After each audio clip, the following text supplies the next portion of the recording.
Bom, eu vou conversar um pouquinho com vocês sobre o impacto da metagenômica no processo industrial. Então, o foco aqui é usar a metagenômica como uma ferramenta para vocês conhecerem quais são as bactérias que estão contaminando o processo. São 3 cases que eu vou mostrar e é bem assim, cada um com um objetivo, um diagnóstico e uma ação a ser tomada. Dentro da metagenômica, o que é importante a gente entender? É uma metodologia que não vamos fazer cultivo, né, da bactéria ou do micro-organismo que seja. É uma análise que vai direto coletar o DNA, né? Vamos fazer a extração do DNA dessas amostras, né? Aqui no caso, a gente põe que é uma amostra ambiental. Na literatura vocês vão ver muito disso. A metagenômica é estudar população de DNAs. A gente tem que virar uma chavinha aí, porque não são células de micro-organismos, mas são DNAs, tá? Então, quando a gente faz a extração do DNA, nós vamos preparar uma biblioteca. O que é preparar a biblioteca? Eu vou focar em todo o DNA que foi extraído, somente naqueles que a gente vai ter interesse, que aqui, no caso, é a contaminação bacteriana. Então, nós vamos buscar DNAs de bactérias. Esse DNA, então, vai ser sequenciado, depois ele vai para um banco, né? Eu tenho a sequência, olha, são várias sequências de DNA de bactérias. Precisamos saber quem são elas, dar nome, para a gente poder combatê-las ou usufruí-las, né? Depende muito aí do objetivo que a gente está fazendo a análise. Então, a gente tem aí o perfil taxonômico, descobrir que naquela amostra tem uma população diferente de bactérias. Quem são elas? Às vezes a gente chega só a nível de gênero, às vezes chega a nível de espécie. E o que a Fermentec faz? Vai entregar para esse cliente um relatório contando quem são essas bactérias, qual é o metabolismo dela, aonde elas são geralmente encontradas e como combatê-las, no caso, se for contaminação. Então, é para a gente identificar aqui, né, a diversidade microbiana e monitorar a saúde do processo. Esses cases tinham esse foco, né, da gente monitorar quem estava contaminando o processo. No primeiro caso, a amostra que a gente recebeu era um vinho bruto, e estava elevadíssima a contaminação, e a gente não conseguia reduzir com o antibiótico que estava sendo utilizado. Então, contaminação elevada. E falou, quem são essas bactérias que a gente não consegue eliminar e nem reduzir, né, baixar de 10/8 essa contaminação? O que a metagenômica entregou nessa amostra de vinho bruto? Né, a gente tem essas sequências, mais de 20.000 sequências de DNAs de bactérias foram analisadas, nos devolveu 102 gêneros de bactérias e era composto por 193 espécies de bactéria. Aí a gente vai dar nome para essas bactérias. Mas tudo que vem é interessante? Não. Existe uma porcentagem de bactérias que é abaixo de 1%, que pode ser assim, milhares delas, mas que elas não vão ter importância na contaminação. Então, a gente vai analisar as que mais apresentaram DNA na amostra. E aqui, no caso, né, a gente tem a Limosilactobacillus pannis e Lactobacillus acetotolerans. Essas foram as 2 bactérias que estavam mais predominantes nessa amostra. Então, a gente vai, além de ter o gráfico, né, quantas DNAs tem de cada uma, nós vamos descobrir um pouco do metabolismo, né? Eu preciso saber quem são, se é uma gram-positiva, uma gram-negativa. Então, todo esse trabalho de interpretação é o que nós fazemos, né? Então, aqui no caso, essas duas bactérias que mais apareceram, mais de 51% aí, né, do DNA, elas eram gram-positivas, heterofermentativas, então, além do ácido lático, elas também produziam ácido acético, e termófila e uma mesófila. Só que a maioria eram termófilas e a maioria eram altamente produtoras de biofilmes. Aí já acendeu uma luz, né? Bom, uma contaminação elevada, a gente não está conseguindo diminuir com antibiótico e formadoras de biofilme. Então, a gente pode estar aí no caminho certo, né, para descobrir. Lembrando, então, que um biofilme ele pode conter 10 a 10ª células de bactéria em 1 centímetro cúbico. E isso é capaz de contaminar mais de 100 litros de mosto, com uma contaminação que chegaria a 10 a 15 bactérias por ml. Isso está na literatura e também a informação de que se eu tenho um biofilme, a bactéria que está nesse biofilme, ela é mais resistente. Ela não está mais tão livre que o antibiótico possa atingi-la e eliminá-la. Então, a gente sabe que de 100 a 1000 vezes será a resistência das bactérias de um biofilme. E aí poderia, né, a gente pensar no porquê do antibiótico não está fazendo efeito.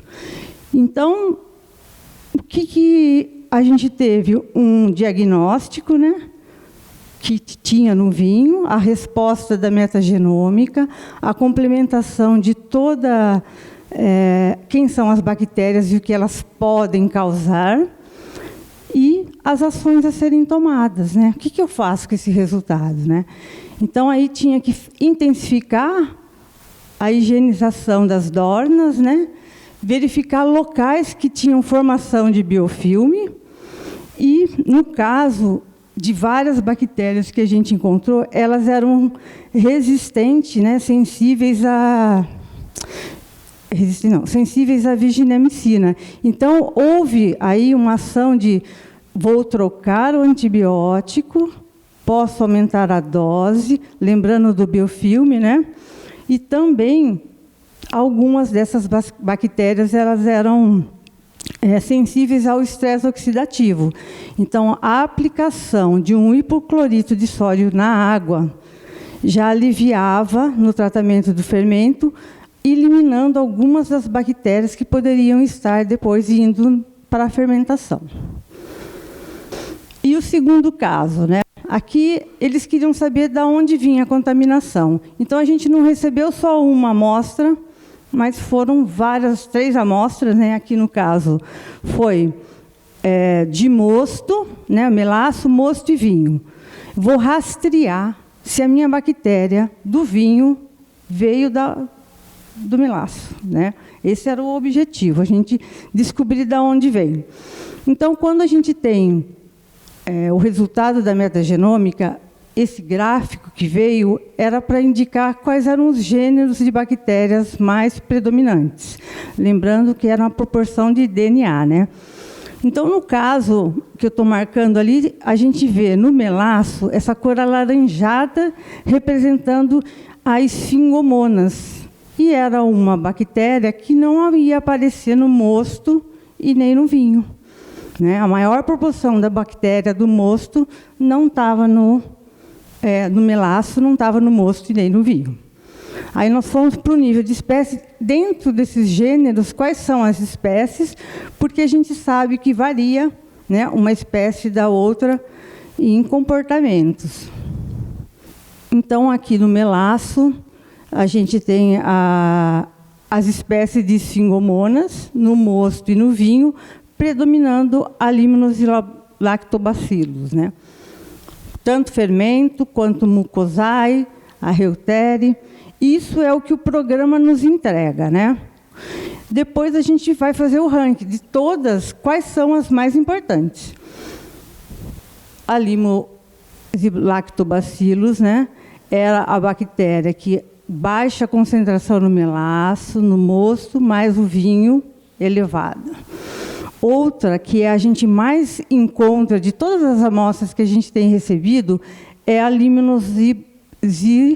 Lactobacillus fermento em vinhos, né? Aqui ela estava no mosto e no vinho ela nem apareceu, muito pouco. Então a gente vê aqui uma população de bactérias do melaço que não chegam no mosto e no vinho. E essas bactérias do melaço eram gram-negativas. E a gente sempre fala, né? Não, na fermentação não vai ter bactéria gram-negativa. E realmente aqui ela não foi para frente, né?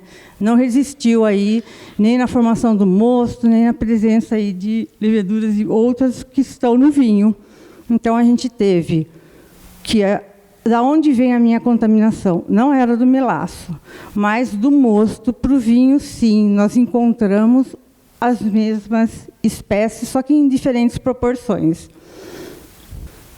Então, aqui, essas bactérias também eram altamente formadoras de biofilmes. Então, é um alerta, né, porque isso está sendo meio que recorrente, né, a gente ter muita formação de biofilme.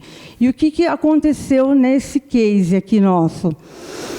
Tinha que se intensificar a higienização. Então, eles foram checar como estavam os equipamentos que higienizavam, né, a própria tubulações, as dornas, né?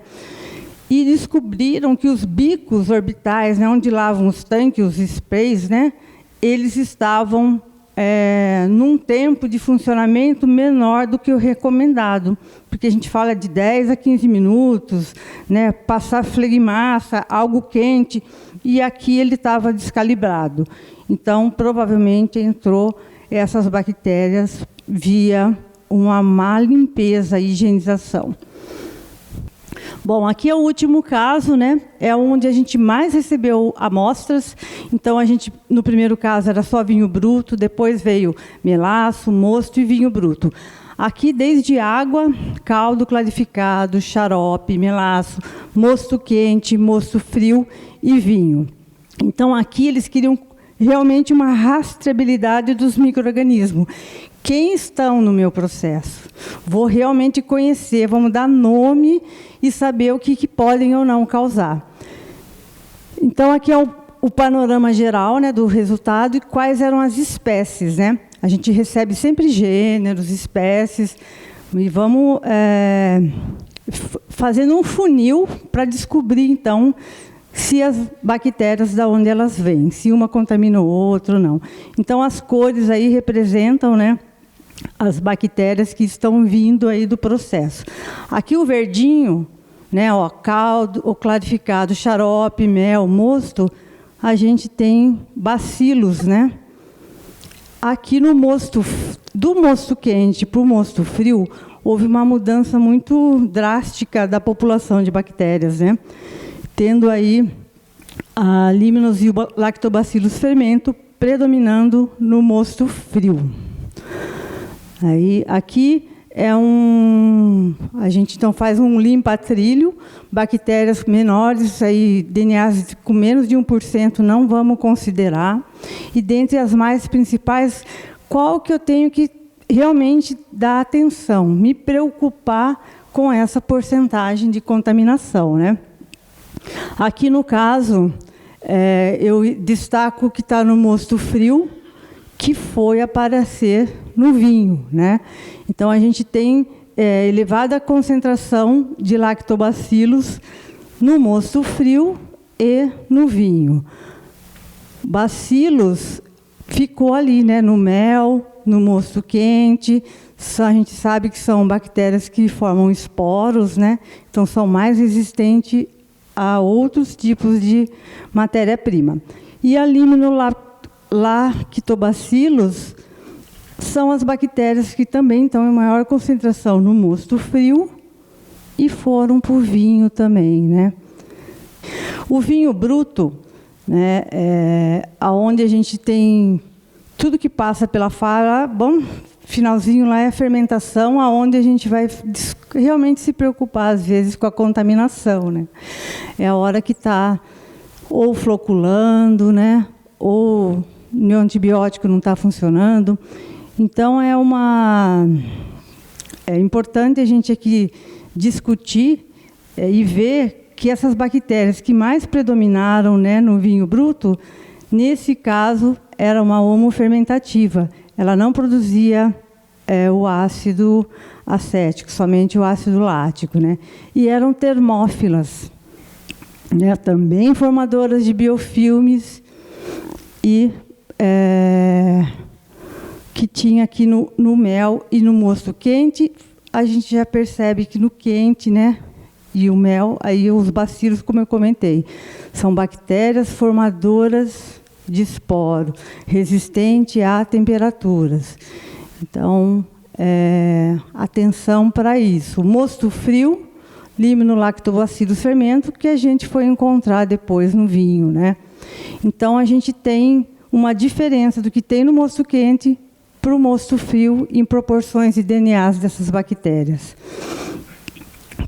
As 5 espécies, nesse caso, né, mais abundantes no vinho, elas eram termófilas. Então, eram bactérias resistentes a elevadas temperaturas. Qual que era a ação a ser tomada aqui? Vamos checar os pontos de controle de temperatura.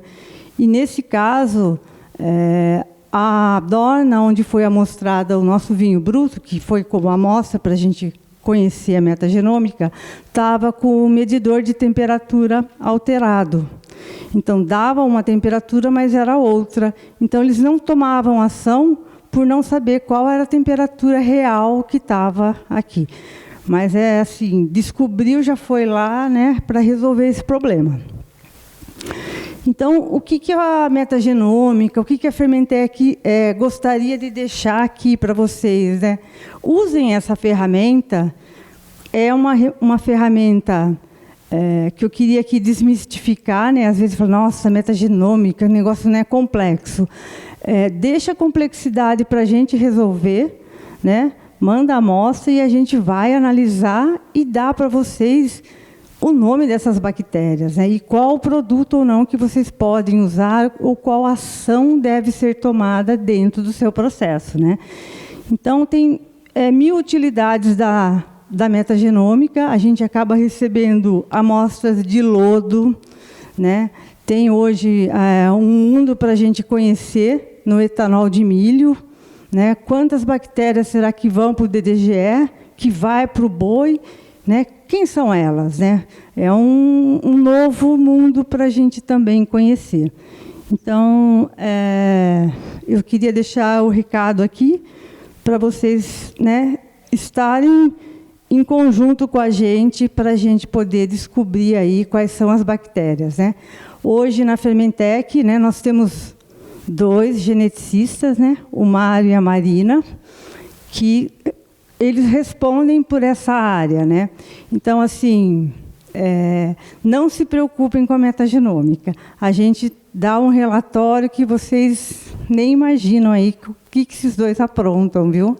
Então, eu queria agradecer e qualquer dúvida que tenham também, eu vou estar aqui e podem procurar o Mário e a Marina, viu?